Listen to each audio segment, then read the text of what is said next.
आइए जी, आप सबों का मैं फिर से स्वागत करता हूं। मैं जीपी गुप्ता आज आपको कैश फ्लो का पार्ट 2 बताने जा रहा हूं।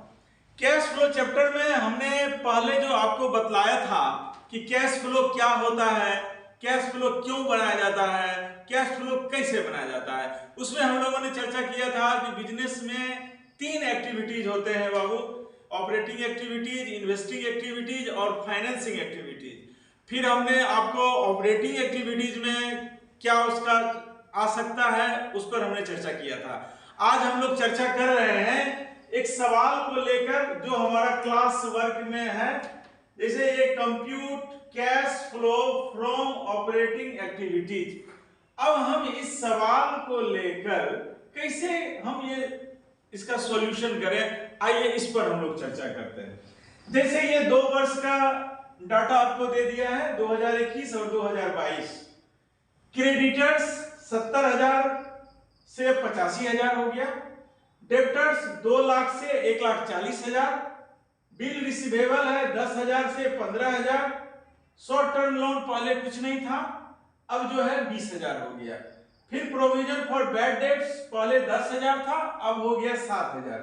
अब आइए बैंक ओवरड्राफ्ट पहले 40,000 था, अब आ गया ये 50,000। कहता है कि the company incurred a loss of 37,000 during the year.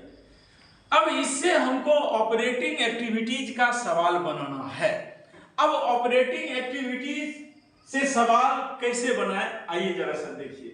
सबसे पहले हम लोग यहां लिखते हैं कि calculation of cash flow from operating activities, फिर पर्टिकुलर्स, फिर अमाउंट, फिर यहां लिखेंगे हम लोग net profit before tax and extra ordinary items.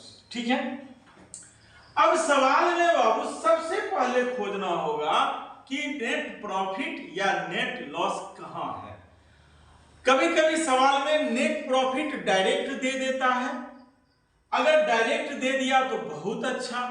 कभी कभी नेट प्रॉफिट डायरेक्ट नहीं देता है, तब वहां पर हम लोग जनरल रिजर्व का डिफरेंस या रिजर्व फंड का डिफरेंस या रिटेन्ड अर्निंग्स का डिफरेंस या ये सब भी ना हो तो कैपिटल ओपनिंग और क्लोजिंग का डिफरेंस से हम लोग नेट प्रॉफिट या नेट लॉस जान सकते हैं। लेकिन इस सवाल में हमको दे दिया है कि 37,000 लॉस है।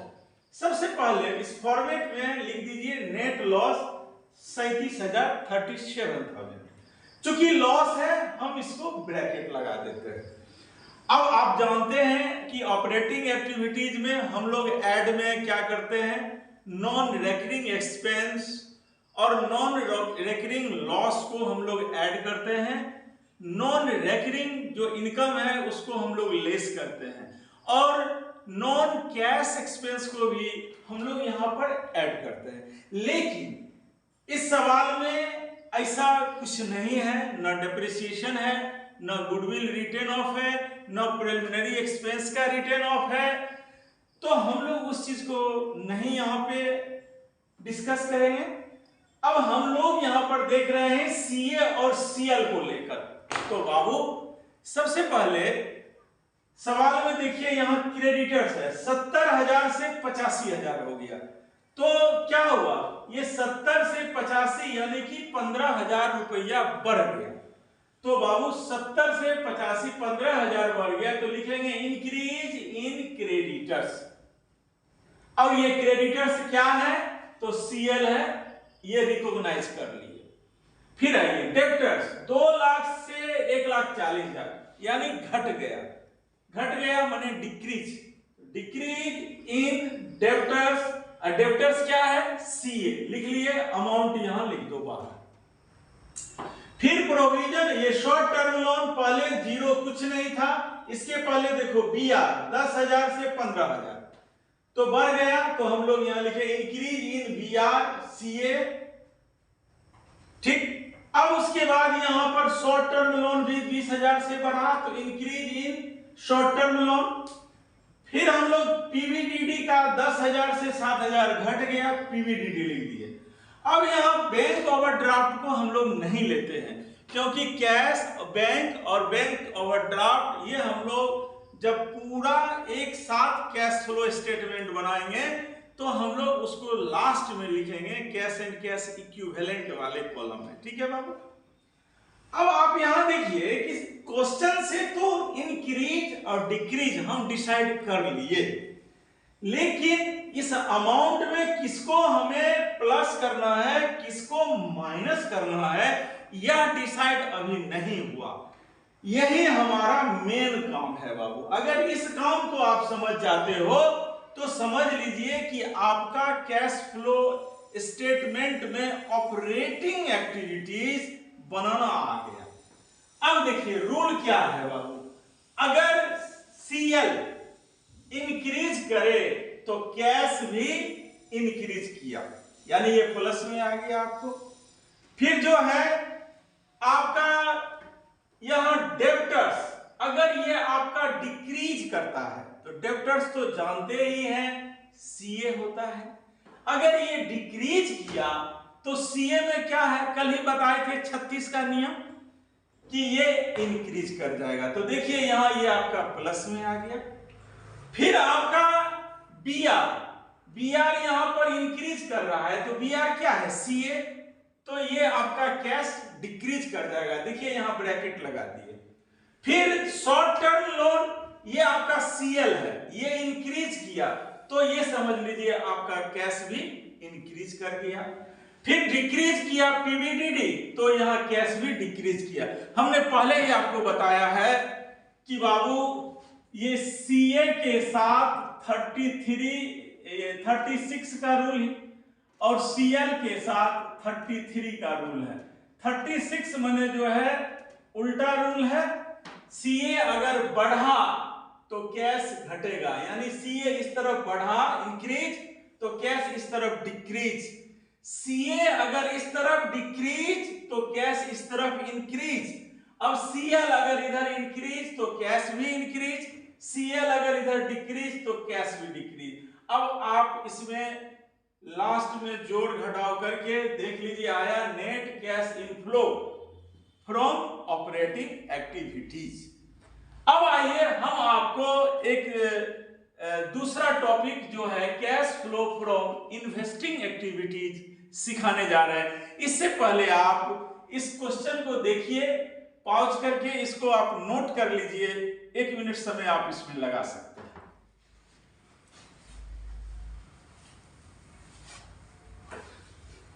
अब आइए cash flow from investing activities. Babu investing activities का क्या मतलब होता है, यानी बिजनेस के अंदर और बिजनेस के बाहर जो बिजनेस का फंड हम लगाते हैं उसी को इन्वेस्टमेंट करना कहते हैं।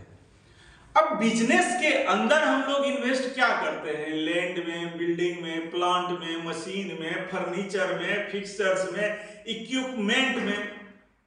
और बिजनेस के बाहर क्या इन्वेस्ट करते हैं, तो बाहर करते हैं हम लोग शेयर खरीद लेते हैं किसी कंपनी का डिवेंचर खरीद लेते हैं, किसी कंपनी का हम लोग बॉन्ड्स खरीद लेते हैं, या बैंक में रुपया हम लोग जमा कर देते हैं, या भी इन्वेस्टमेंट हुआ। अब देखिए हम चैप्टर कौन सा पढ़ रहे हैं, कैश फ्लो स्टेटमेंट। हमारा फोकस क्या है, कैश का आना, कैश का जाना। अब हम ये देखना चाहते हैं इन्वेस्टमेंट से कैश हमारे अंदर आ रहा है कि कैश संस्था के बाहर जा रहा है।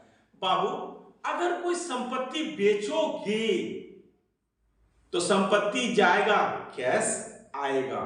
और अगर कोई संपत्ति इन्वेस्टमेंट खरीदोगे तो ये संपत्ति इन्वेस्टमेंट तो बढ़ेगा लेकिन कैश घटेगा। तो आइए इस फॉर्मेट को थोड़ा समझे, cash flow from investing activities. इसमें ऐड क्या क्या होगा, तो 1 2 3 4 5 6 7 बात हम यहां पर ऐड करने वाले हैं। देखिए proceeds from sale of land, building, furniture, यानी ये हमारा पॉजिटिव कैश आ रहा है, पॉजिटिव बैलेंस है। यानी अगर हम लैंड, बिल्डिंग, फर्नीचर को बेच देते हैं तो कैश अंदर आया। फिर proceeds from sale of machine, अगर हम मशीन को बेच दिए, मशीन चला गया लेकिन कैश आएगा। फिर proceeds from sale of patents, goodwill, copyright, ये इंटेंजिबल जो एसेट है इसको भी जब हम बेचेंगे संस्था में कैश आएगा, ये मेरा प्लस हुआ। फिर proceeds from sale of long term investment, long term, देखो शॉर्ट टर्म इन्वेस्टमेंट को हम लोग सीए मानते थे, लेकिन यहां लॉन्ग टर्म इन्वेस्टमेंट ये हमारा फिक्स्ड एसेट्स, ये लंबे समय का हमारा ये एसेट्स हुआ, इसको बेचकर भी हमारा पैसा आता है। अब देखिए जहां गाय जाएगी वहीं ना बछड़ा जाएगा। अगर हम ये एसेट्स वगैरह कहीं पर इन्वेस्ट करते हैं, एसेट्स में पैसा लगाते हैं, तो उससे हमको ब्याज भी मिलेगा, लाभांश भी मिलेगा, तो ये भी इन्वेस्टिंग एक्टिविटीज में कैश का इनफ्लो कर देता है। तो आइए उसको भी जोड़ देंगे। Interest received on debenture, dividend received, dividend मतलब लाभांश कंपनी के शेयर से जो मिला। फिर अगर हम कोई प्रॉपर्टी इन्वेस्टमेंट के ख्याल से रखे हैं, अगर उसका रेंट आ गया तो वो भी हमारा कमाई हो गया, उसमें भी कैश आया। अब हम लोग यहां लेस करेंगे purchase of land, building, plant, machine, investment, यानी कि लैंड परचेज करो पैसा बाहर, बिल्डिंग परचेज करो पैसा बाहर, प्लांट परचेज करो पैसा बाहर, गुडविल परचेज करो पैसा बाहर, तो ये सब माइनस हो जाएगा, निगेटिव बैलेंस है। और लास्ट में जोड़ दीजिए नेट कैश इनफ्लो। अब आइए मैं अंतिम जो इसका टॉपिक है फाइनेंसिंग एक्टिविटीज के बारे में बोलता हूं। फाइनेंस माने वित्त। जिस प्रकार शरीर में ब्लड का जरूरत होता है, उसी तरह संस्था में, व्यवसाय में वित्त की आवश्यकता होती है। अगर वित्त नहीं है तो संस्था एक जरा सा भी वहां पे चल नहीं सकता बाबू। तो अब यहां पर आप देख लो इन्वेस्टिंग, ये फाइनेंसिंग में पैसा कहां कहां से आएगा, तो बाबू इशुएंस ऑफ शेयर कैपिटल, जिसमें दो तरह से पैसा आएगा, इशुएंस ऑफ इक्विटी शेयर और इशुएंस ऑफ प्रेफरेंस शेयर। यानी कि इक्विटी शेयर को जारी कीजिए, पब्लिक से पैसा आएगा, प्रेफरेंस शेयर को जारी करो, पब्लिक से पैसा आएगा, आप डिवेंचर को इशू करो, पब्लिक से पैसा आएगा, आप जो है लोन ले लीजिए बैंक से, पैसा अंदर आएगा, फ्रेंड से लोन ले लो पैसा आएगा, रिलेटिव से लोन ले लो पैसा आएगा। यानी जहां से भी पैसा बिजनेस को फाइनेंस करने के लिए, उसमें फंड्स को बढ़ाने के लिए जो भी सोर्स से पैसा आवे सब मेरा प्लस हुआ। अब अगर हम पैसा ये लोन चुका दें, रिडेम्पशन कर दें प्रेफरेंस शेयर का, तो पैसा जब जाएगा तो वो माइनस हो गया। अब जिस तरह से हम लोग पैसा लेते हैं ना बाबू, लोन लिए तो लोन पे ब्याज देना होगा, तो ब्याज देना मेरा यहां माइनस हो जाएगा। डिविडेंड पे, शेयर पे डिविडेंड घोषित करना होगा, डिविडेंड देंगे तो पैसा यहां माइनस हो जाएगा। फिर उससे हमारा नेट कैश का फ्लो जो आ जाएगा फाइनेंसिंग एक्टिविटीज से।